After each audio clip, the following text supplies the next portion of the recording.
Thank you so much for coming. Do you guys know how to say hello in Chinese, by the way? Any ideas? No? Okay, now we're going to teach you. Ada, would you like to teach everybody how to say hello in Chinese? 你好 ，Hello。Ni hao. Okay, let's do this again. 你 Aiden. 好， Louder. Great. I love this energy. All right, let's take a seat. Thank you so much. So, very honored to be able to kind of deliver this China session. Now, today we're in Macau, and most of the creators from all over the world, and some of us are also from China as well. So this session will be delivered in English and Chinese because we cannot go without having a Chinese content creator agency on stage to talk about China. I'll start from having the speakers to introduce themselves. Aiden, 可不可以先跟大家介绍您自己？对。Hello, I'm Aiden. 我是because my oral English is not so good, so let me speak in Chinese. 是这样子，我是来自大事件科技的公司的联合创始人，我叫 Aiden。我们公司呢，现在是一个国内最大的外国人 MCN 机构。那目前在全网有超过3个亿的粉丝。那目前我们公司从15年做到现在，已经有10个年头了。从18年开始做短视频，22年开始做外国人这个赛道。那目前在整个平台的话，我们有超过100多位的外国人的达人。那也欢迎大家，如果想要入驻中国的平台的话，也可以联系一下我们机构啊，谢谢。Okay, so I realized not a lot of people picked up the translation, so I'll do the translation, and I'm expensive. Anyway, so Aiden is the CEO of Boom Technology. What's interesting about Aiden's company is they're the biggest content creator agency for foreigners who live in China. Over on their platform, there are over 100 foreigners from different parts of the world. Coached by Aiden's team and creating content in China. A lot of them actually speaking better Chinese than I do. So it's a very interesting company. Ivy, you're up next. Good morning, everyone. I'm the founder and CEO of VS Media. VS Media is a digital media network built by creators. So what we are working is we work closely with creators to create content, and then we find every ways to help you to commercialize your influence and your content. So we have office here in Macau, in Hong Kong, in China, and in Taiwan. So we are very focusing in this part of the world. We also have a venture with Tencent in Hong Kong that we have a creative hub to help international creator to go into China through Hong Kong, and then also help the China creator to go outward, working together with the international creator. So for the last few years, have been working with a lot of international creators to come here. So today will be really interesting to share more experience with you guys. Awesome. We cannot talk about China without talking about the landscape, the digital and social media, as well as the content creator landscape of China. And over the past couple of days, I've met so many creators like, oh yeah, I want to get onto these Chinese platforms. How do I do that? Where do I even start? So we'll have Aiden to start and give us a sort of brief introductions of the landscape of China. Aiden, 可以跟我们介绍一下大概中国的这个就是创作者的这个市场。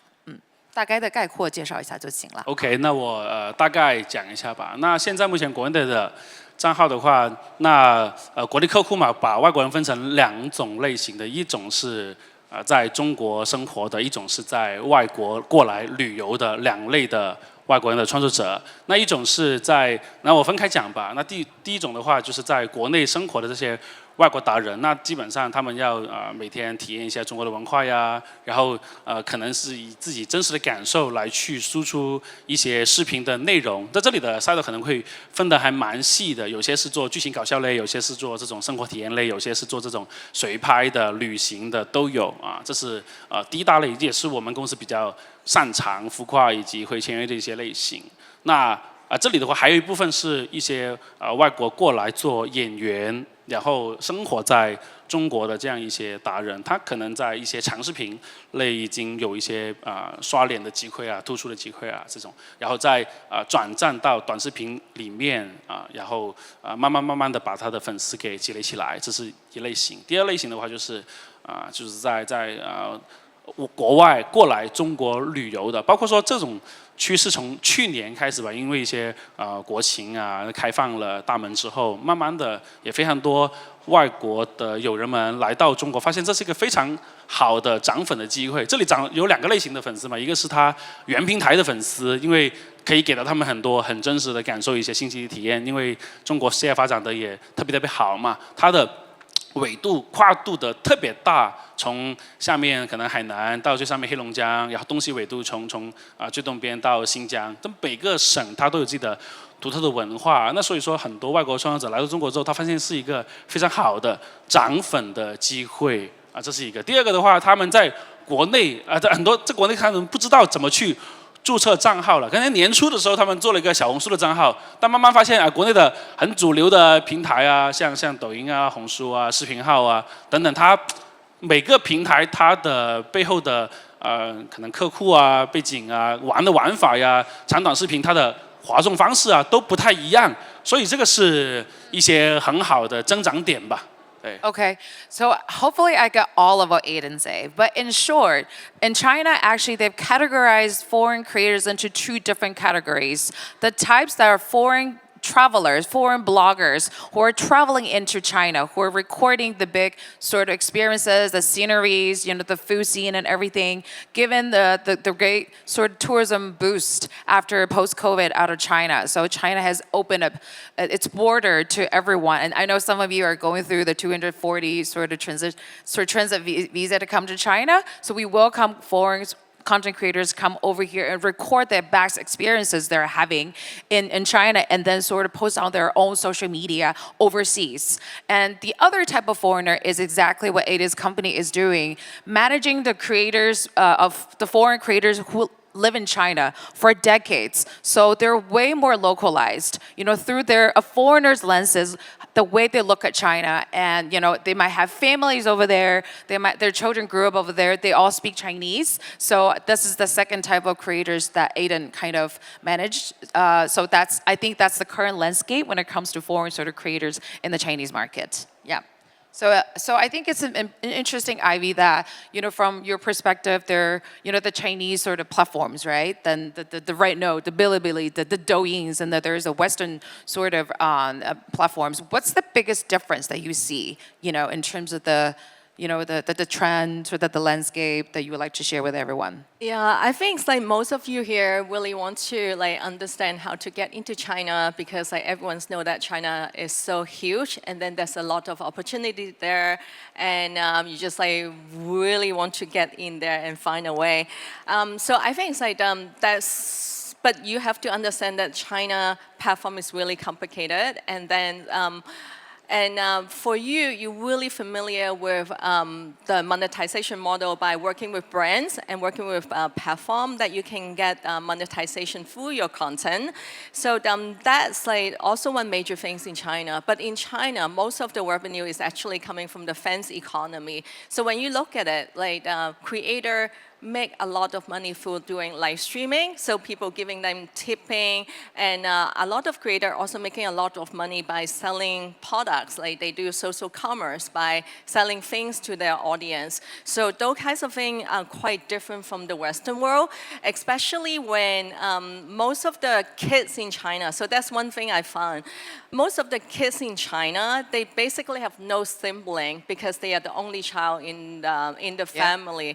So for the Western world, all of you may have brothers and sisters when you grew up with, but then in China, they always so lonely by themselves or they're working in the different cities. So watching the social media, giving them someone to resonate with them. So that's why the fans economy is very important in China and they are willing to pay for whatever that they are selling in order to get some attention or they are willing to give a lot of tips in order to get attention from the creator. So I think that's one thing that for the foreign creator will be really tough to get into China because you cannot communicate with them properly and you cannot understand the culture properly. So I think that is one way that may be quite tough. But then on the brand side, there's still a lot of opportunity. I'm not saying that you guys have no opportunity there, but I just say like when I talk about the difference, so that will be the major difference for platform. Absolutely. I think that even when I was in, I guess, Vicom last year, when I was looking for a session about live streaming, I guess out of the hundreds of programming, there's only one session that talks about live streaming. And then we were going out there and introduced the idea. A lot of creators like, oh, I'm okay. I just kind of want to take good-looking pictures of myself. Like I want to do my own merch, but not exactly, selling products on live streaming. But live streaming has been done in China for the past 10 years already. Even selling like space rocket online, right? Like during some sort of e-commerce sort of festivals as well.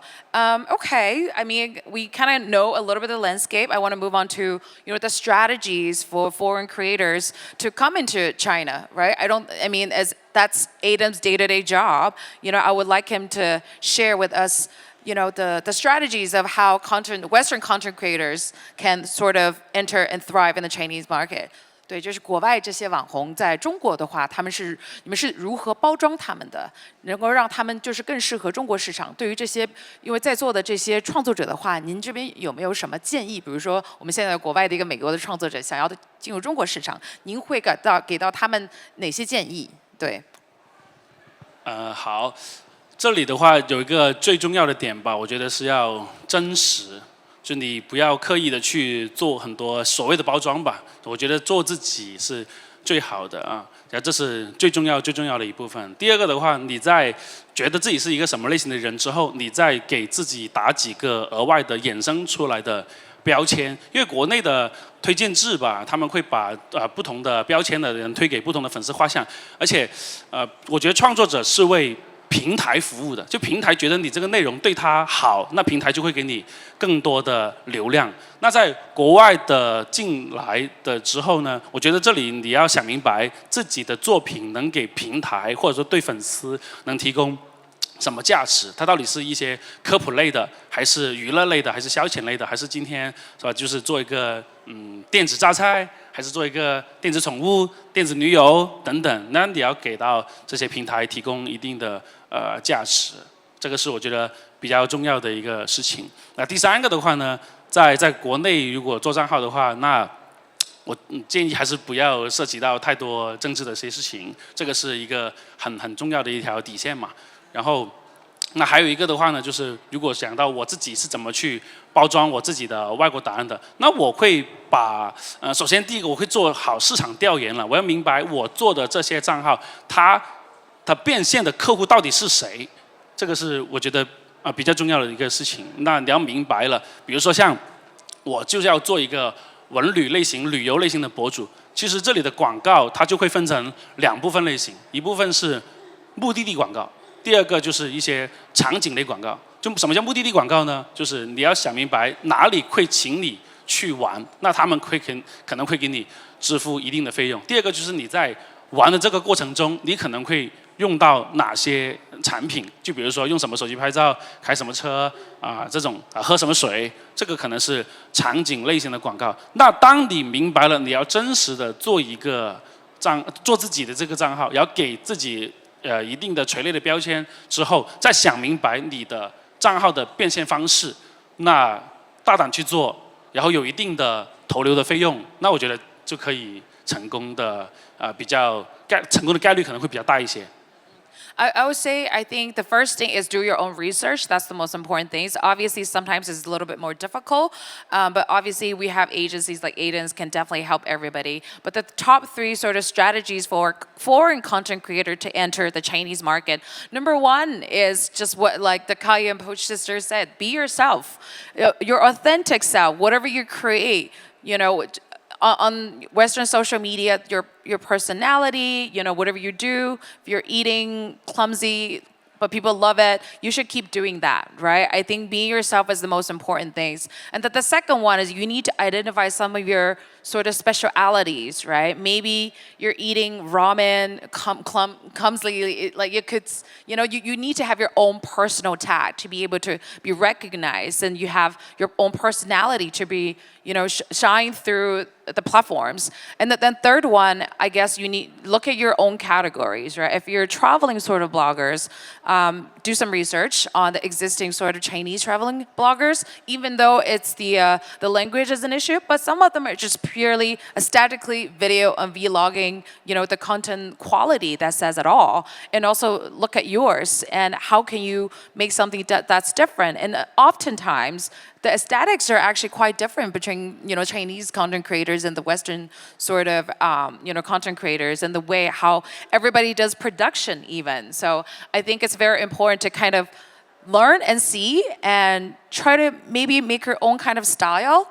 And then I think also understanding the sort of how the monetization work, not only with the platform, but also how do content creator work with brands, right? All these sort of brand partnerships. How does it work? I mean, again, even if the language is an issue, but you can actually start watching these videos and getting some of the insights already, right? So I think these are very important sort of content, I guess strategies, entry strategies for our creators. Yeah, so Ivy, is this what you see as well? I just really want to jump in. So when we talk about China, we're thinking about how to enter into China. So when you need to enter into China, you need to set up your social media, and then you need to start producing content there. You need to be there, but that will take a very long way. So I'm doing a reverse thinking. So how about you leveraging your international influence to get all the China brands to work with you instead of you going in there? So what I'm saying is a lot of China brands, they want to reach out to international audience. One very good case is Macau Tourism Board. They are very advanced. A few years back, they already invite all the international creators to Macau to produce content for them to attract international audience to come here.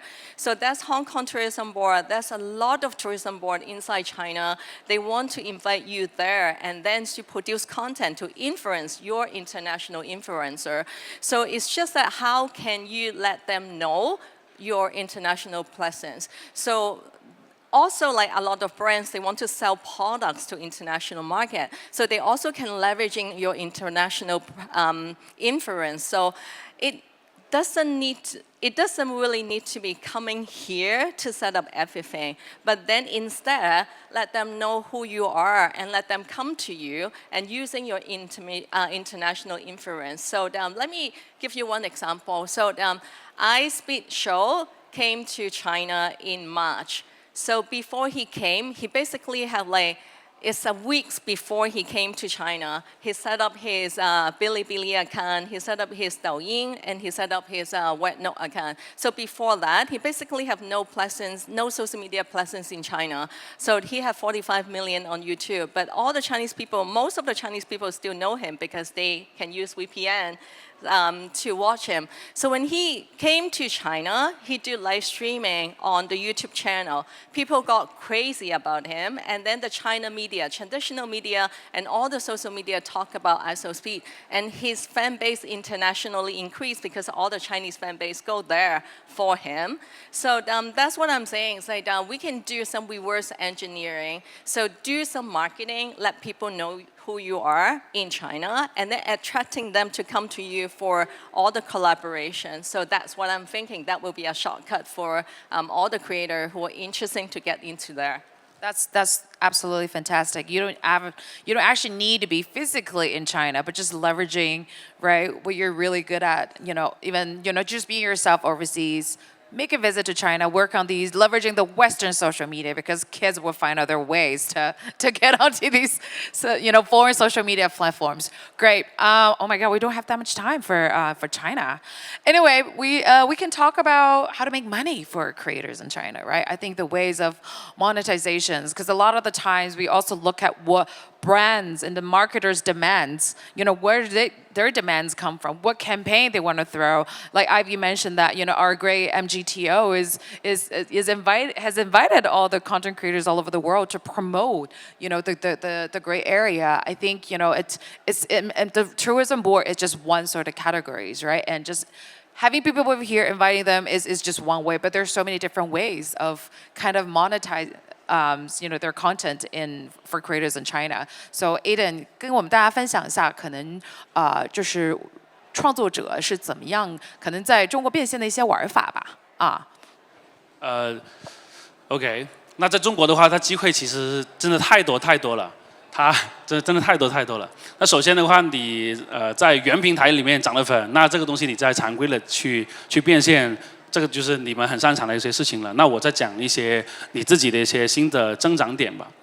那首先讲第一个就是国内的很多的品牌跟客户，他在做规划的时候，大概有2个节点，一个是年度规划，第二个就是event 的规划，就事件的一个规划。那年度规划里面，他要首先做的第一部分是，他有一个邀约国外友人过来中国的这种机会，这种是要去做一些创造性的，并且有一些偶发性的需求吧。那第二个可能会大家遇到更多的是一些项目性的，就是在中国哪个地方会火起来，或者说是哪个梗会火起来，它有一定的随机性。那更多的品牌他们会热衷于炒这些热梗，这个就是很短平快的，可能提前在1个月，或者说最多2个月内，必须要把它全部给搞定。那这个是一种啊。那因为有这个背景在，它的变现可能会分成3个方式，一个是平台的广告，因为在中国的短视频平台或者长视频平台，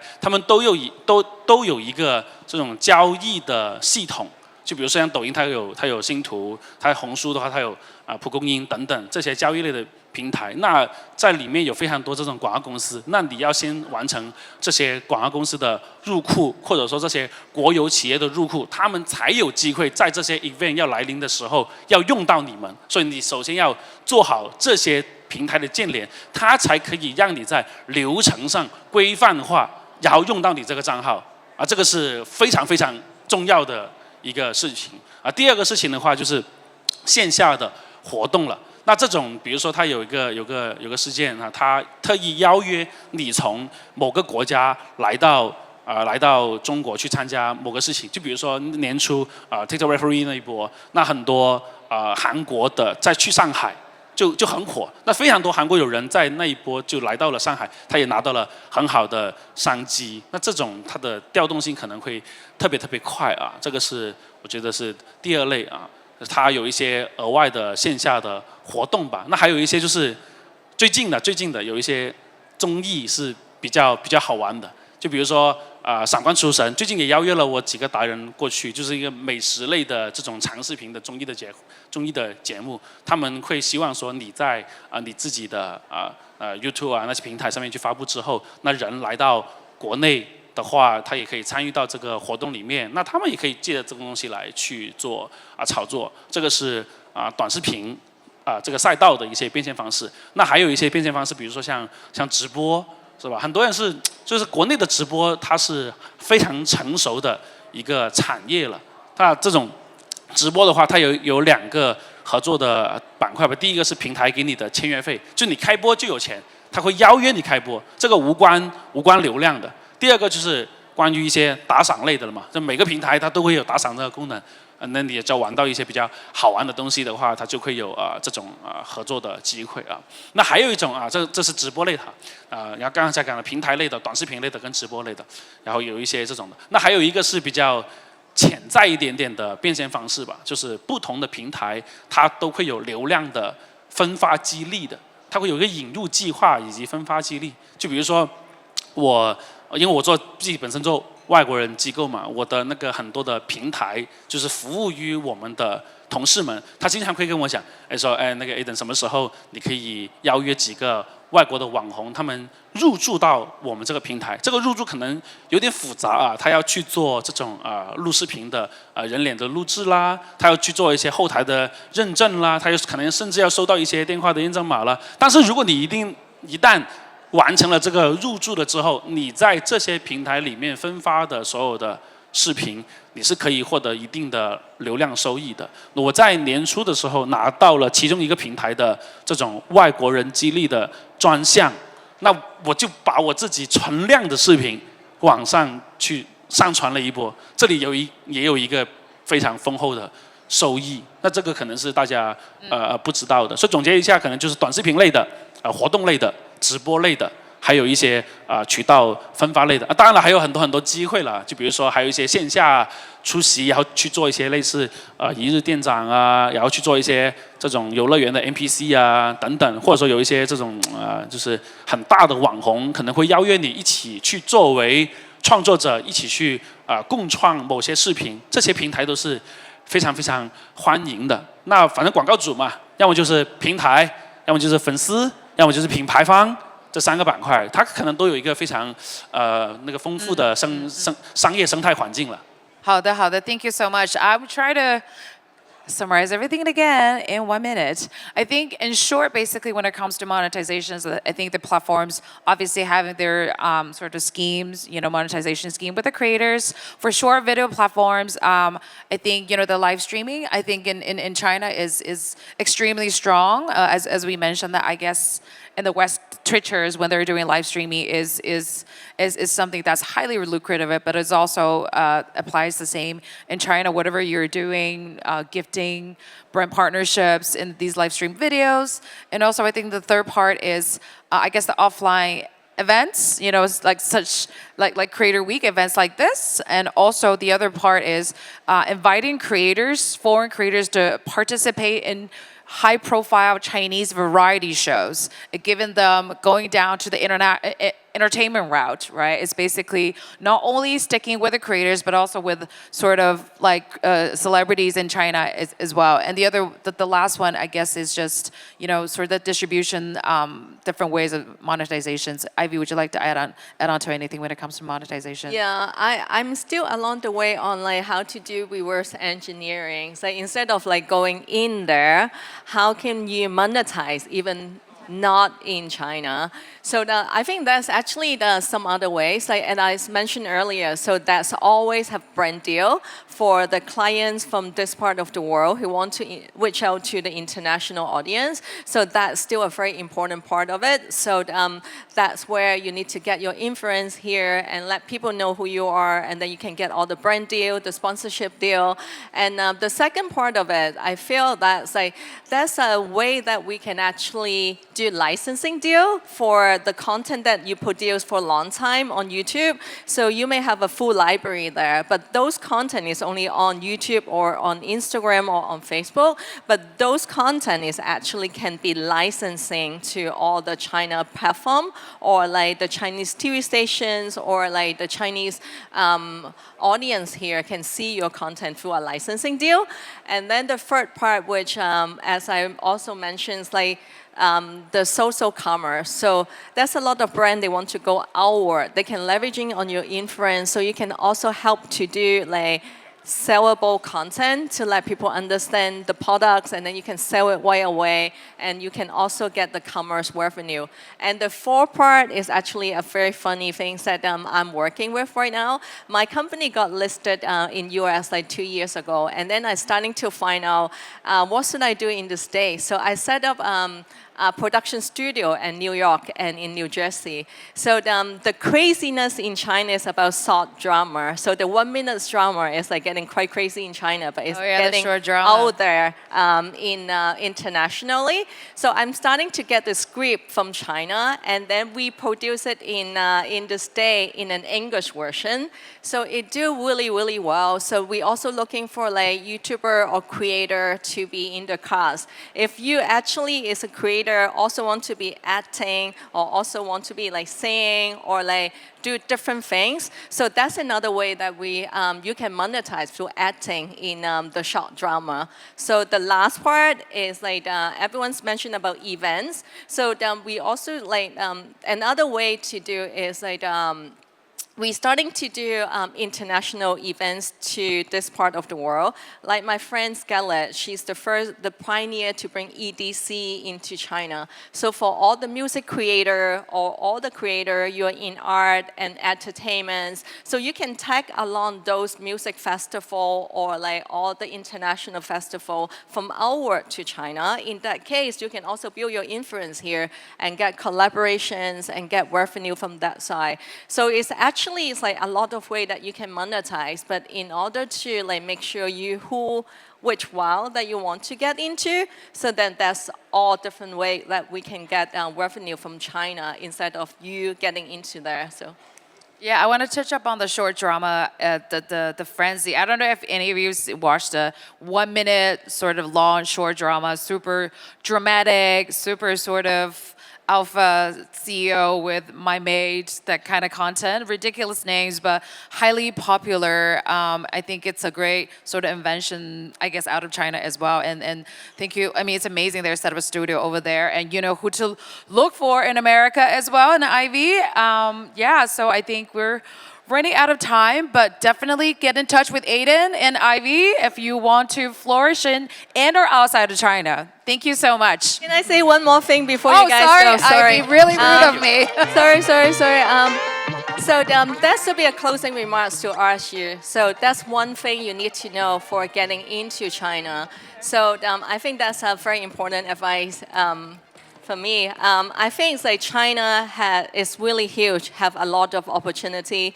It has a lot of money there, and it's a huge market to tap into. But it's also a very complicated market, and you need to know the culture, you need to know the language. So one thing that my advice is, find a very good, reliable, trustworthy partner that's work with you together to get there. Don't dump money by just getting in and try out the water and then say try to see what it is. But like you need someone to get into there. So hopefully in this conference you can find someone that you can work with because it's a huge market. Don't miss it. Just like take the chance to go there. Using your international influence, using what you have. Using who you are to just like explore this market happily together. Thank you so much. All right. Thank you. 谢谢。